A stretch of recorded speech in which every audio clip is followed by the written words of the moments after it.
Kyle Busch is notorious for his emotions. It's gotten him into trouble on more than a few occasions. Just last year, he ran hot multiple times, which resulted in him firing shots at his team, NASCAR execs, and numerous drivers. One of the more memorable incidents occurred late in the season at Martinsville. While most fans were understandably focused on the feud between Denny Hamlin and Alex Bowman, another secondary conflict had developed on the race's final lap. That's when Brad Keselowski aggressively drove into Busch's left rear on the final lap and jammed the number 18 into the outside wall off of turn 4. The Joe Gibbs Racing driver responded to the move moments after crossing the finish line, when he attempted to cut off the number 2, but mistimed his move and instead got spun out.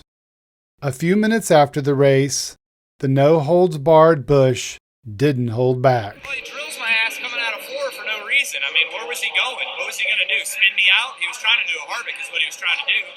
For what? For second place? To do what? He wasn't going to transfer through with that. It's freaking retarded, man. So stupid. I don't understand these guys. Busch acknowledged his mistake later that evening and apologized for his offensive remarks. NASCAR mandated he attend sensitivity training, which he completed before the start of the 2022 season.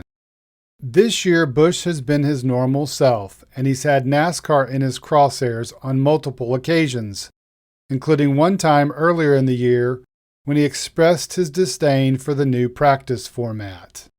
Despite that public criticism, he hadn't given NASCAR any reasons to punish him.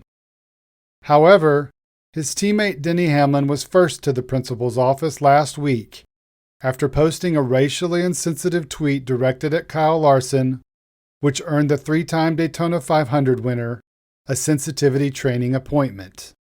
He reportedly had to begin training before this weekend's race at Dover. If Hamlin hasn't already completed the course, he and Busch can take it together, because it's almost a guarantee that the 2-time Cup Series champion will be hearing from the sport's governing body in the very near future.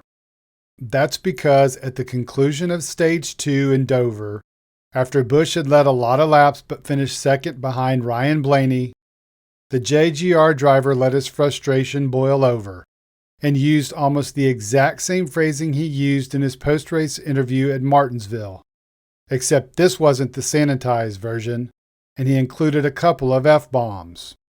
It's one thing to have that word in your vocabulary. It's another for it to be included in the same wording that you used months earlier. In other words, it's familiar phrasing to Busch. He's proven that already. NASCAR has to address it. They don't have a choice. It's certainly bizarre in its timing, especially considering it's occurring just a week after Hamlin's controversy. But like Hamlin's comments, it's offensive to many people and will likely earn him another training trip. There's no denying Joe Gibbs Racing has struggled this season on the track. Ironically, Hamlin and Busch are the only 2 drivers in the organization who have won in the season's first 11 races. Both of them admitted their wins came as a surprise, because the teams have endured bad luck and mediocre cars for much of the year. Adding more intrigue to the plot, Busch surprisingly admitted just last week at Talladega that his future at Joe Gibbs Racing is cloudy. This week at a rain-delayed race in Dover, the future Hall of Fame driver's comments produced another dark cloud over a stormy season and one that could potentially affect his unknown future with the team.